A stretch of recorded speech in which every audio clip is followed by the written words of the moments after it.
So BNB was requested. It's one of my favorite projects out there.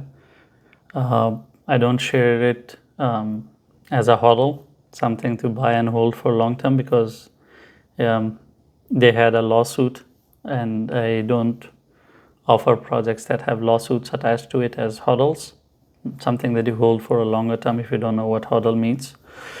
But in terms of fundamentals, I think this is the most strongest project that has ever existed in crypto. It's stronger than Ethereum, and of course Bitcoin has no fundamentals. Bitcoin is like a meme coin. It runs on the overall belief of the community.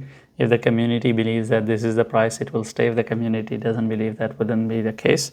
There's nothing behind it. So it's a meme coin structure that they have, but that's not the case scenario with BNB. So let's talk about its price action.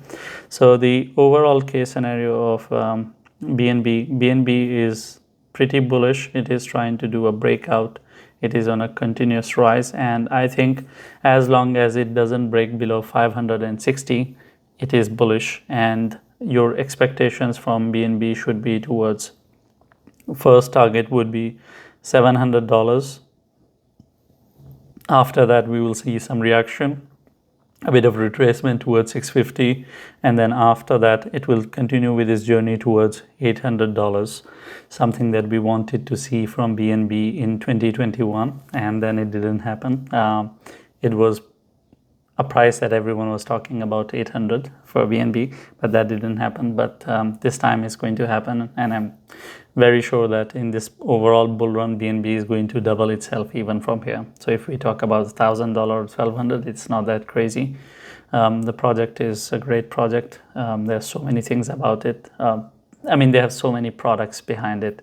They own a lot of exchanges. Like if you have heard about WazirX, it belongs to them. I'm talking about fundamentals, why BNB is a good project from the fundamental side, not just technical.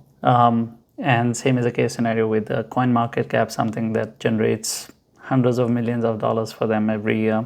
It belongs to BNB, the Binance.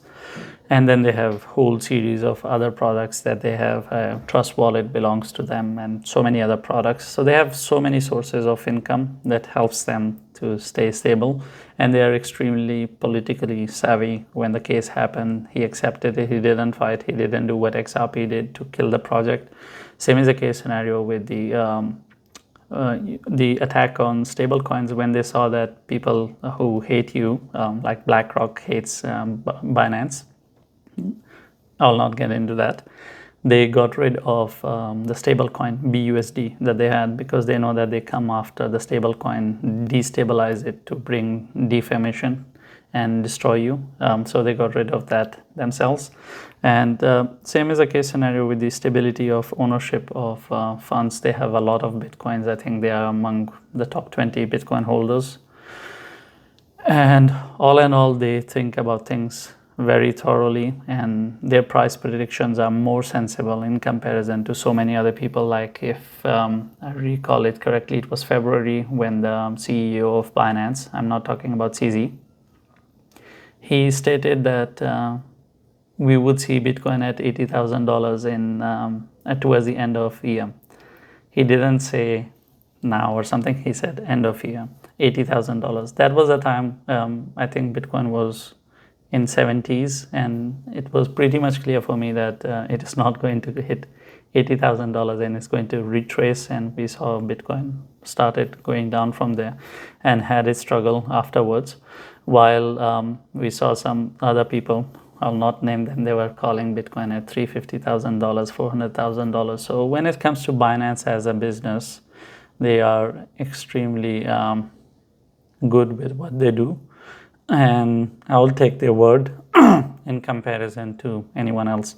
That being said, fundamentally they burned every quarter $500 million of BNB, and they don't burn it like Shiba. They don't burn free tokens, that they would take tokens and burn it. No, they buy their own token, then they burn it. $500 million every quarter. They buy and then they burn. So it's a very sensible project.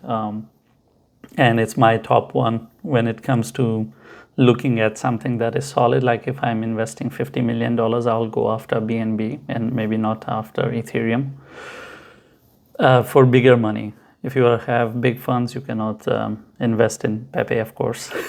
You need to invest it in a more sensible place. But even from the perspective of technical analysis, I think BNB is pretty solid as long as I mentioned it holds 560 and doesn't go below that. You can expect it to stay bullish. Of course, it has a lower support as well. I'll not get into that. That is at 530. That doesn't matter. I think BNB wants to hold, and they have their own mechanisms of how they ensure that the price action stays strong.